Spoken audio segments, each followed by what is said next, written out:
Bem-vindos ao Land of Obscurity. Você está prestes a entrar no mundo do desconhecido.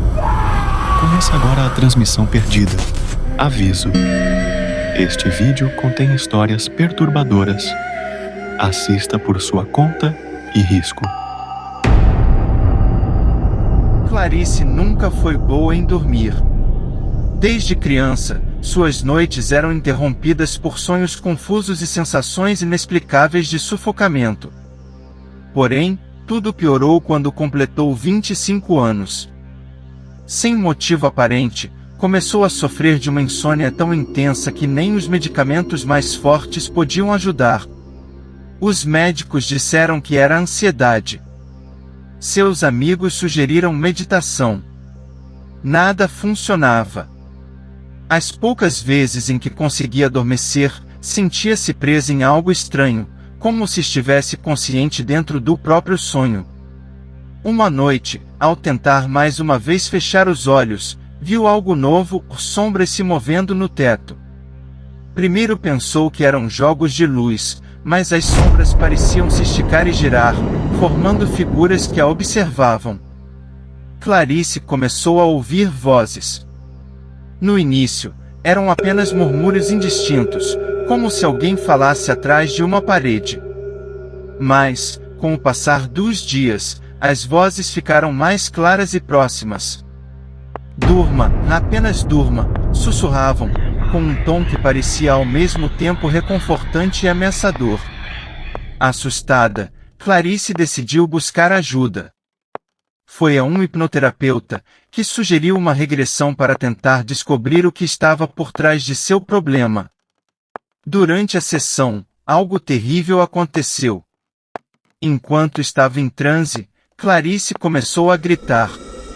Seus olhos estavam abertos, mas suas pupilas haviam desaparecido, deixando apenas um branco fantasmagórico.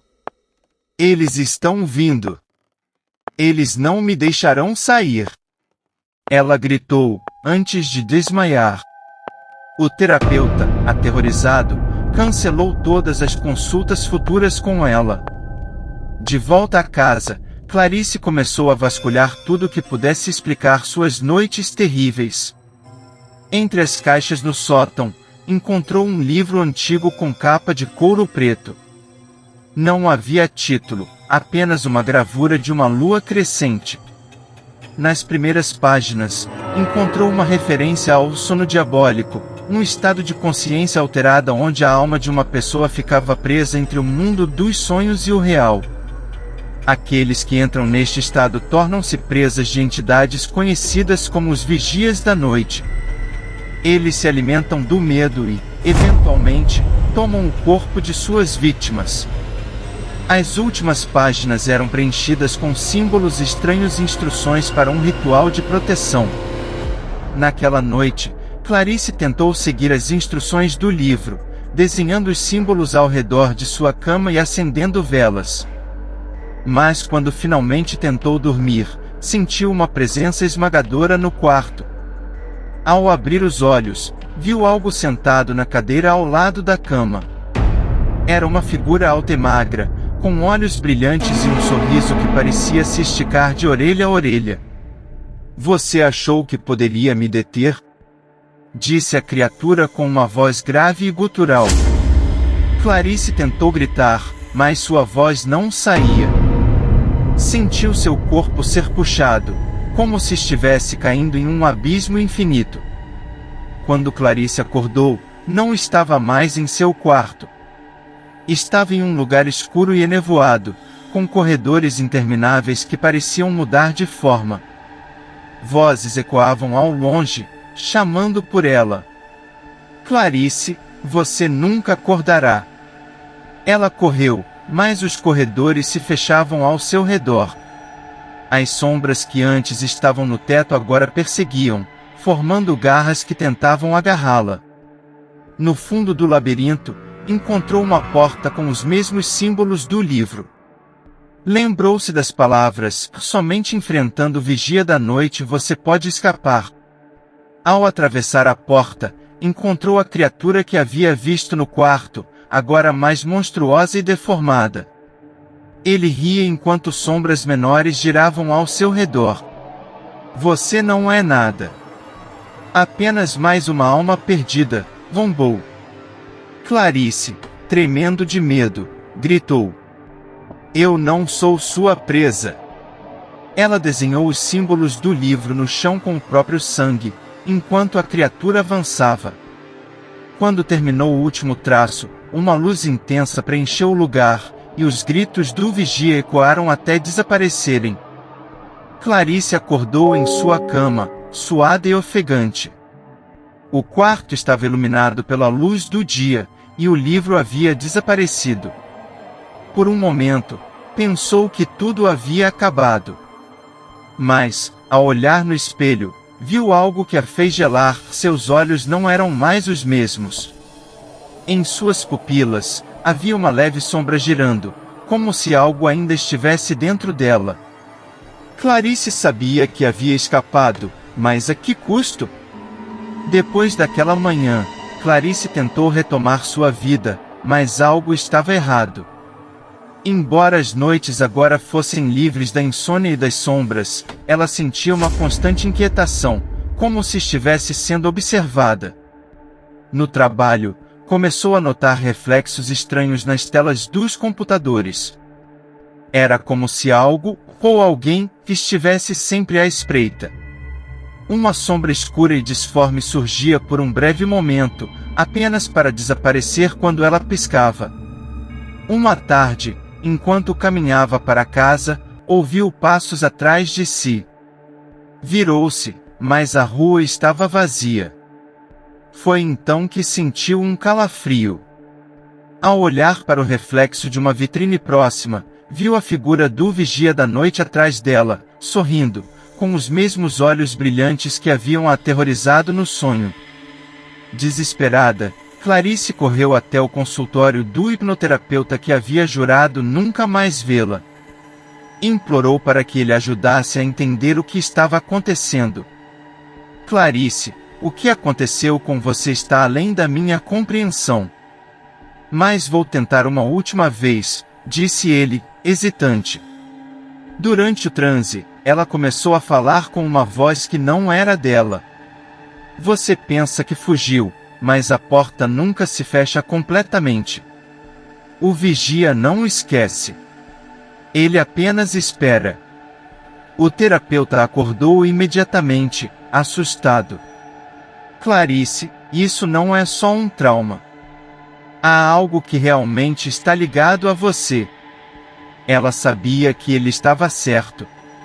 Naquela noite, Clarice decidiu enfrentar o que quer que estivesse acontecendo. Vasculhou o sótão em busca de qualquer sinal do livro desaparecido. Para sua surpresa, ele estava lá, na mesma caixa empoeirada onde o havia encontrado da primeira vez. Ao abri-lo, viu que novas páginas haviam surgido, como se o livro estivesse vivo. As instruções não eram de proteção desta vez, mas de confronto. A única maneira de se libertar é oferecer algo que o vigia não possa recusar, uma troca. Mas cuidado, pois ele sempre tomará mais do que você está disposto a dar. Clarice sabia que tinha pouco a oferecer, exceto a si mesma. Com as velas acesas e os símbolos desenhados novamente, Clarice começou o ritual.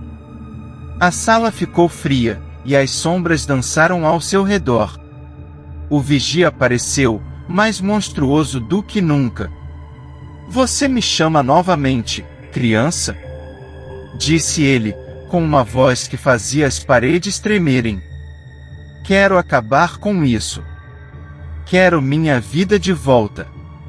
O vigia riu. Sua vida já é minha, mas farei um acordo. O que você oferece em troca? Clarice hesitou antes de responder. Leve minhas memórias. Tire tudo o que me liga a você. O vigia sorriu amplamente, seus dentes afiados reluzindo na escuridão. Feito. Uma luz ofuscante preencheu o quarto, e Clarice desmaiou. Quando acordou, não se lembrava de nada. Não sabia seu nome, onde estava ou o que havia acontecido. O livro havia desaparecido novamente, e o quarto estava vazio. Agora, Clarice vivia como uma estranha em sua própria vida, livre do vigia, mas pagando o preço que ele havia escolhido. Em uma manhã aparentemente comum, algo incomum começou a acontecer. Uma pequena cidade chamada Redfield foi abalada por um tremor de terra. Os moradores estavam acostumados a tempestades e invernos rigorosos, mas terremotos eram inéditos naquela região. O chão tremeu por 30 segundos, causando rachaduras profundas nas ruas. O que mais assustou os moradores, porém, foi o cheiro de enxofre que invadiu o ar logo após o tremor. O odor forte e nauseante parecia sair das rachaduras. Uma fumaça negra começou a subir, espalhando-se como um manto pesado por toda a cidade. Ao cair da noite, as primeiras criaturas surgiram. Formas retorcidas e cobertas de sombras começaram a sair das rachaduras, movendo-se como predadores. Tinham olhos vermelhos brilhantes e garras afiadas que arranhavam qualquer superfície que tocavam. Tom, um jornalista local, foi um dos primeiros a perceber que algo estava terrivelmente errado. Ele estava cobrindo o incidente do tremor quando viu uma das criaturas emergir de uma rachadura no estacionamento do supermercado. Era alto e magro, com pele rachada como carvão incandescente. Tom tentou fotografar a criatura, mas a câmera quebrou assim que ele apontou para ela. Uma risada baixa e grotesca ecoou no ar, e a criatura desapareceu na escuridão. Ao voltar para a redação, ele tentou contar o que viu, mas ninguém acreditou. Sua chefe, Sarah, riu da ideia de demônios no subsolo. Talvez você precise de férias, Tom, ela disse com um sorriso forçado. Naquela mesma noite, Sarah foi encontrada morta em seu apartamento. Seu corpo estava coberto de marcas de queimaduras, e um símbolo estranho estava gravado em sua testa, um círculo com uma cruz invertida no centro. Nos dias seguintes, os noticiários começaram a relatar casos semelhantes em cidades vizinhas. Relatos de tremores, fumaça negra, criaturas sombrias e mortes inexplicáveis surgiam em toda a região. As autoridades tentaram acalmar a população, mas as pessoas começaram a entrar em pânico. Tom reuniu um pequeno grupo de sobreviventes, incluindo Jane, uma médica que acreditava que os eventos eram de origem sobrenatural, e Mike, um ex-militar. Eles decidiram investigar as rachaduras mais de perto, acreditando que ali encontrariam respostas. Ao explorarem uma das maiores fissuras, o grupo encontrou um antigo altar enterrado no subsolo. Era feito de pedra negra, e inscrições em uma língua desconhecida cobriam sua superfície. No centro do altar, havia uma marca que brilhava em vermelho, pulsando como um coração vivo. Jane traduziu uma parte das inscrições usando seus conhecimentos de simbologia. Aqui jaz o véu entre mundos. Quando o sangue cair, o inferno surgirá. Mike, segurando sua arma com firmeza, olhou para Tom. Isso não é só um altar. É um portal. De repente, um rugido ensurdecedor veio das profundezas, e a rachadura começou a se expandir. Uma criatura gigantesca emergiu da rachadura. Era maior que qualquer prédio da cidade, com chifres retorcidos e asas rasgadas. Sua presença fazia o chão tremer e o ar queimar. Tom e os outros correram para se esconder, mas a criatura parecia sentir o cheiro do medo. Jane foi a primeira a ser capturada, arrastada para dentro da rachadura enquanto gritava desesperadamente. Não podemos enfrentá-los assim! Gritou Mike. Tom sabia que ele estava certo. Eles precisavam de um plano. O grupo restante se uniu a outros sobreviventes na cidade. Eles montaram uma base improvisada no subsolo da escola local, longe das ruas infestadas pelas criaturas. Mike liderou o treinamento de defesa, enquanto Tom tentava descobrir mais sobre o altar. Jane, no entanto, voltou dias depois. Mas ela não era a mesma. Seus olhos estavam vazios, e sua pele parecia queimada. Ela atacou os outros, gritando palavras em uma língua demoníaca antes de ser contida.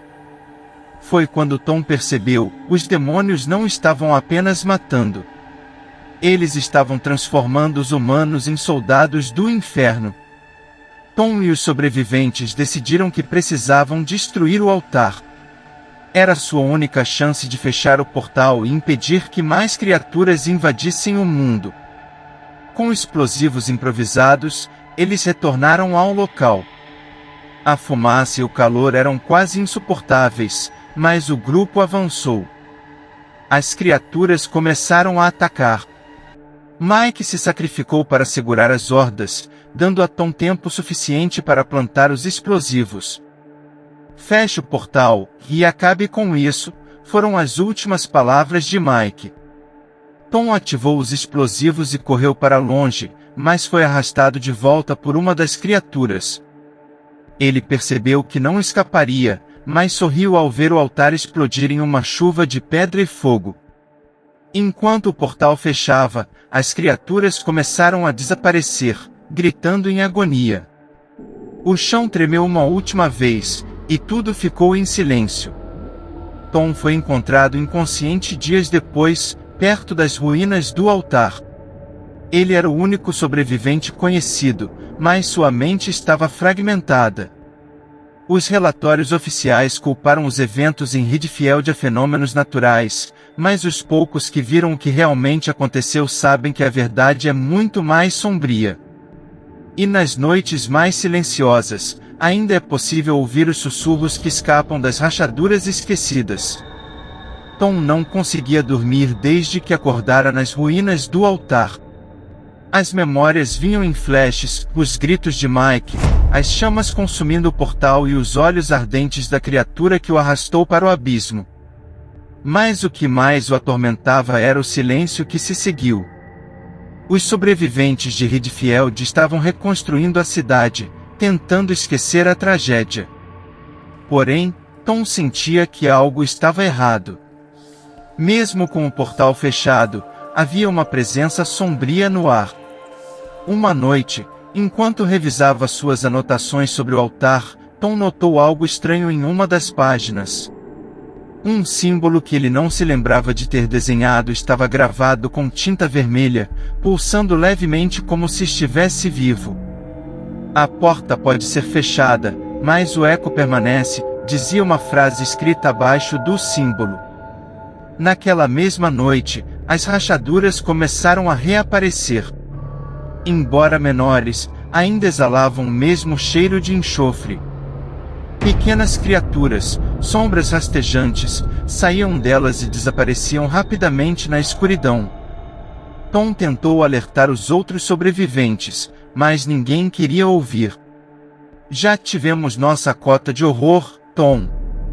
Não traga isso de volta", disse um dos líderes da reconstrução. Mas Tom sabia que o perigo não tinha acabado.